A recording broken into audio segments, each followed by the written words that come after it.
Childhood trauma എന്ന് പറഞ്ഞു കഴിഞ്ഞാൽ ചെറുപ്പത്തിൽ നിങ്ങൾക്ക് എന്ത് സംഭവിച്ചു എന്നുള്ളതല്ല, ആ സംഭവിച്ച കാര്യങ്ങൾ കൊണ്ട് നിങ്ങളുടെ ബ്രെയിനിലും നിങ്ങളുടെ മൈൻഡിലും എന്തെല്ലാം ചേഞ്ചസ് ഉണ്ടായി എന്നുള്ളതാണ് ചൈൽഡ്ഹുഡ് ട്രോമ.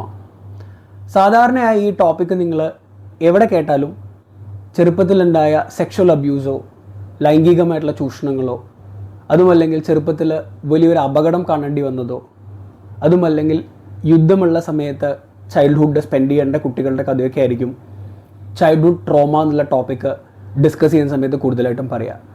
പക്ഷേ ഞാനിന്ന് ഡിസ്കസ് ചെയ്യാൻ പോകുന്നത് അതല്ല.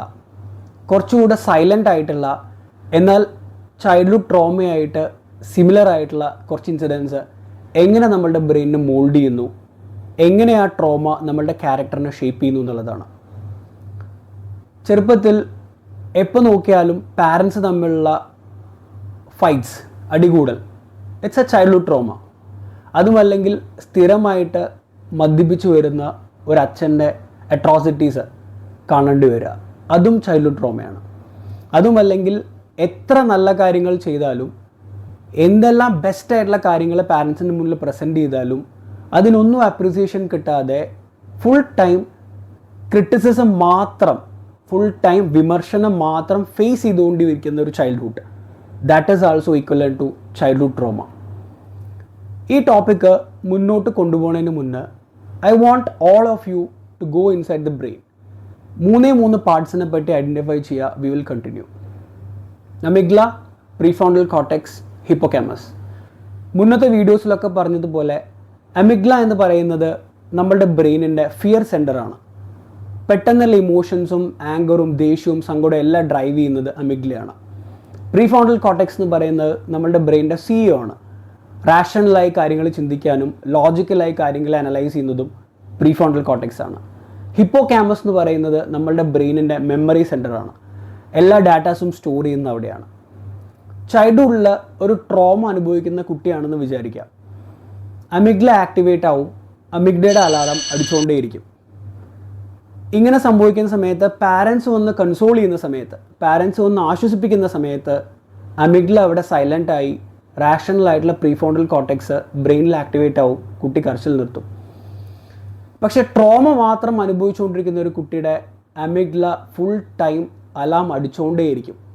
അതവിടെ സ്റ്റോപ്പ് ചെയ്യാൻ ഒരു പാരൻസും ഇല്ല, യാതൊരു സപ്പോർട്ടും ഇല്ല.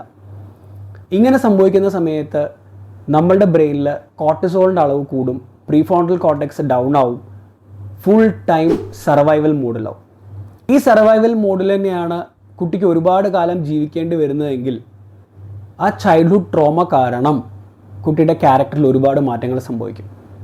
ഇനി ഞാൻ പറയാൻ പോകുന്നത് നിങ്ങളുടെ ചുറ്റും കാണുന്ന കുറച്ച് ആളുകളുടെ ക്യാരക്ടറിസ്റ്റിക് ട്രെയ്റ്റ്സും അതെങ്ങനെ ചൈൽഡ്ഹുഡ് ട്രോമയായിട്ട് കണക്റ്റഡ് ആവുന്നതാണ്. ഫോർ എക്സാമ്പിൾ, എന്ത് ചെയ്താലും അപ്രിസിയേഷൻ കിട്ടാത്ത, എന്തെല്ലാം ബെസ്റ്റായിട്ടുള്ള ആക്ടിവിറ്റീസ് ചെയ്താലും ചൈൽഡ് ആയിരിക്കുന്ന സമയത്ത് പാരൻസിൻ്റെ അടുത്ത് അപ്രിസിയേഷൻ കിട്ടാത്ത ഒരു കുട്ടിയാണെന്ന് വിചാരിക്കാം. ആ കുട്ടി വളർന്ന് വലുതായാലും ആരെയും വിശ്വസിക്കാത്ത, എനിക്ക് ഞാൻ മാത്രമേ ഉള്ളൂ എന്നുള്ളൊരു ബിലീഫിലായിരിക്കും വളർന്നു വരുന്നുണ്ടാവുക. ഒരു കോമൺ ആയിട്ടുള്ള എക്സാമ്പിൾ, നിങ്ങളുടെ എല്ലാവരുടെയും ഓഫീസിൽ രാത്രി 2 മണി വരെ ഒറ്റയ്ക്ക് ഹാർഡ് വർക്ക് ചെയ്ത് ഡെഡിക്കേറ്റ് ചെയ്ത് വർക്ക് ചെയ്യുന്ന ആൾക്കാരെ നിങ്ങൾ കണ്ടിട്ടുണ്ടാവും. എന്ത് ആക്ടിവിറ്റി കൊടുത്താലും വേറൊരാൾക്ക് അത് ഡെലിഗേറ്റ് ചെയ്ത് കൊടുക്കാതെ സ്വന്തമായി ആ ആക്ടിവിറ്റി തന്നെ ചെയ്തു തീർക്കുന്ന ആൾക്കാരായിരിക്കും. അയാളുടെ ടീമിലുള്ള ഒരാളെയും അയാൾക്ക് വിശ്വാസം ഉണ്ടാവില്ല. ഞാൻ തന്നെ അത് ചെയ്താൽ മാത്രമേ കറക്റ്റ് ആവൂ എന്നുള്ള ഒരു ഓവർ പെർഫെക്റ്റിസ്റ്റ് ആയിട്ടുള്ള ആൾക്കാരെ നിങ്ങൾക്കിടയിൽ നിങ്ങൾക്ക് കാണാൻ പറ്റും. ആ കുട്ടി ചെറുപ്പത്തിൽ അപ്രീസിയേഷൻസ് കിട്ടാതെ പാരൻസിൻ്റെ അടുത്ത് വിമർശനം മാത്രം, എന്ത് ബെസ്റ്റായിട്ടുള്ള കാര്യങ്ങൾ ചെയ്താലും യാതൊരുവിധ അപ്രീസിയേഷനും കിട്ടാതെ വളർന്നു വന്നൊരു കുട്ടിയായിരിക്കാം. അങ്ങനെ അയാൾ വളർന്നു വരുമ്പോൾ ആരെയും വിശ്വസിക്കാൻ പറ്റില്ല, എനിക്ക് ഞാൻ മാത്രമേ ഉള്ളൂ എന്നൊരു സ്റ്റാൻഡ് എത്തി ഈ ട്രോമയിൽ നിന്നാണ് ഈ ഒരു ക്യാരക്ടർ ബിൽഡ് ചെയ്തിട്ടുണ്ടായിരിക്കാം. രണ്ടാമത് നമുക്ക് കണക്ട് ചെയ്യാൻ പറ്റുന്നൊരു എക്സാമ്പിൾ, ലൈഫിൽ എത്ര സമാധാനപരമായ സിറ്റുവേഷൻസിലും ആവശ്യമില്ലാത്ത ആങ്സൈറ്റി കൊണ്ടുവരാം. ഫോർ എക്സാമ്പിൾ, നിങ്ങൾ കുറേ ഫ്രണ്ട്സുമായിട്ട് വളരെ പീസ്ഫുൾ ആയിട്ടുള്ള ട്രിപ്പിന് പോയിക്കൊണ്ടിരിക്കുകയെന്ന് വിചാരിക്കുക. അപ്പോഴും അനാവശ്യ ടെൻഷനും അനാവശ്യ പ്രഷറും, സമാധാനം എന്ന് പറയുന്നൊരു സാധനം കുറച്ച് കാലം അടുപ്പിച്ച് കിട്ടിക്കഴിഞ്ഞാൽ അതിലെന്തോ പ്രശ്നമുണ്ടെന്ന് ബിലീവ് ചെയ്യുക. ഇതേപോലത്തെ ക്യാരക്ടർ നിങ്ങളുടെ ഇടയിൽ ചിലപ്പോൾ നിങ്ങൾ കണ്ടിട്ടുണ്ടാവാം. ഇതും ചൈൽഡ്ഹുഡ് ട്രോമയായിട്ട് കണക്റ്റഡ് ആണ്. ഫോർ എക്സാമ്പിൾ, നിരന്തരമായി അച്ഛൻ മദ്യപിച്ച് വരുന്ന ഒരു ഫാമിലിയിലാണ് ആ കുട്ടി വളർന്നു വന്നതെന്ന് വിചാരിക്കുക.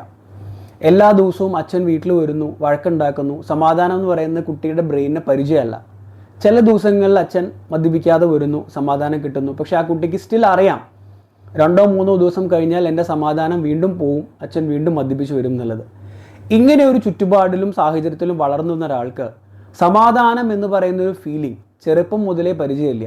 അത് പരിചയമില്ലാത്തത് കൊണ്ട് തന്നെ വളർന്നു വലുതായി എന്തെല്ലാം സമാധാനം കിട്ടിയാലും സന്തോഷം കിട്ടിയാലും അനാവശ്യമായിട്ടുള്ള ആങ്സൈറ്റി, അനാവശ്യമായിട്ടുള്ള പ്രഷർ, ഈ സമാധാനം നിലനിൽക്കുമോ ഇല്ലയോ എന്നുള്ള ഡൗട്ട്, ഇതെല്ലാം ചൈൽഡ്ഹുഡ് ട്രോമയുടെ ഭാഗമാണ്. ഈ ടോപ്പിക്കുമായിട്ട് എനിക്ക് കണക്ട് ചെയ്ത് പറയാനുള്ളത്, ചെറുപ്പത്തിൽ നിങ്ങൾക്ക് സംഭവിച്ച ട്രോമ, ചെറുപ്പത്തിൽ നിങ്ങൾക്ക് സംഭവിച്ച ഈ സൈലൻ്റ് ആയിട്ടുള്ള കുറേ എക്സ്പീരിയൻസസ് നിങ്ങളുടെ റെസ്പോൺസിബിലിറ്റി അല്ല. പക്ഷേ വളർന്നു വലുതായി ഈ പറഞ്ഞ എക്സാമ്പിൾസിലുള്ള ക്യാരക്ടറിസ്റ്റിക് ട്രേറ്റ് നിങ്ങൾക്കുണ്ടെങ്കിൽ അത് ഹാൻഡിൽ ചെയ്യേണ്ടത് നിങ്ങളുടെ മാത്രം റെസ്പോൺസിബിലിറ്റിയാണ്. ഇതുപോലുള്ള ഫീലിങ്സ് നിങ്ങൾക്ക് വരുന്ന സമയത്ത് മനസ്സിലാക്കുക, മേ ബി അത് ചൈൽഡ്ഹുഡ് ട്രോമയായിട്ട് കണക്റ്റഡ് ആയിരിക്കാം. ആ ഇന്നർ ചൈൽഡിനെ ചേർത്ത് പിടിക്കുക, നമ്മൾ സേഫ് ആണ് എന്നുള്ളത് നമ്മൾ തന്നെ അവയർനെസ്സിലെത്തുക. ഇതിനെയാണ് റീപാരന്റിംഗ് എന്ന് പറയുക. I wish everyone a happy life. I'll come up with next video. Thanks for watching.